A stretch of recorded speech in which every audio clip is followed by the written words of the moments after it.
Corona के Indian strain नाम पर देश की राजनीति उबाल ले रही थी कि सिंगापुर स्ट्रेन नाम से राजनीति के साथ साथ कूटनीति का तापमान बढ़ गया।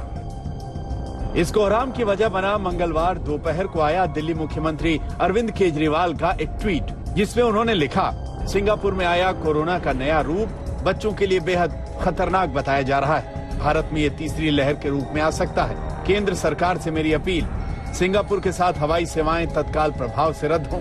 बच्चों के लिए भी वैक्सीन के विकल्पों पर प्राथमिकता के आधार पर काम।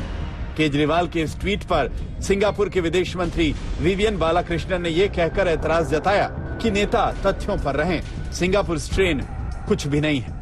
सिंगापुर ने भारत के उच्चायुक्त को बुलाकर अपना ऐतराज भी जता दिया। इसके बाद तो भारत में हंगामा खड़ा हो गया। खुद विदेश मंत्री एस जयशंकर ने कहा, कोविड-19 के खिलाफ लड़ाई में सिंगापुर और भारत की मजबूत साझेदारी है, लेकिन गैर जिम्मेदाराना बयान रिश्तों को खराब कर सकते हैं। इसलिए मुझे स्पष्ट करने दीजिए, दिल्ली के मुख्यमंत्री का बयान भारत का बयान नहीं है।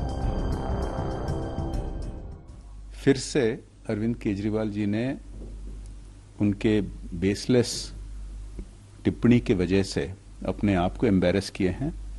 आप देखे होंगे कल सिंगापुर के बहुत सारे बड़े नेता उनको बहुत कड़ी जवाब दिया कि ऐसा बेसलेस कमेंट्स करना नहीं चाहिए। लेकिन ये इनका एक पैटर्न बन गया है कि दिल्ली में काम तो नहीं करते हैं, केवल दूसरों पर आरोप लगाते हैं। सिंगापुर में बच्चों पर खतरनाक जिस स्ट्रेन के मामलों ने चिंता बढ़ाई है, वो कोरोना का B.1.6117.2 वेरिएंट ही है। यही वेरिएंट भारत में दूसरी लहर के लिए जिम्मेदार बताया जा रहा है। लेकिन अब जब केजरीवाल के बयान पर हंगामा बढ़ा है, तो दिल्ली सरकार ने इसे बच्चों की चिंता से जोड़ा है। आज आप किसी भी पेरेंट से बात कर लीजिए, देश के पेरेंट्स से बात कर लीजिए, आप किसी भी आदमी से बात कर लीजिए, उससे पूछिए कि उसको सिंगापुर के साथ इमेज की चिंता है या अपने बच्चों की चिंता है। सारे माँ बाप कहेंगे कि हमें अपने बच्चों की चिंता है। लेकिन भारतीय जनता पार्टी को सिंगापुर में इमेज की चिंता है, केंद्र सरकार को सिंगापुर के साथ इमेज की चिंता है। इन्होंने विदेश में इमेज कमाने के लिए हमारे बच्चों की वैक्सीन ले जाके विदेशों में बेच दी, सिर्फ एक पोस्टर चिपकवाने के लिए, और आज ये विदेश की बात कर रहे हैं। इनको बच्चों की चिंता नहीं है।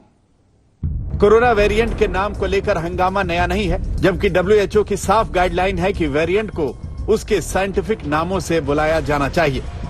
सिंगापुर स्ट्रेन कहने के विवाद पर केजरीवाल से केंद्र सरकार की तनातनी हुई है, जबकि इससे पहले इंडियन वेरिएंट नाम को लेकर बीजेपी कांग्रेस पर देश को बदनाम करने का आरोप लगा चुकी है। दिल्ली से पंकज जैन और हिमांशु मिश्रा के साथ आज तक ब्यूरो।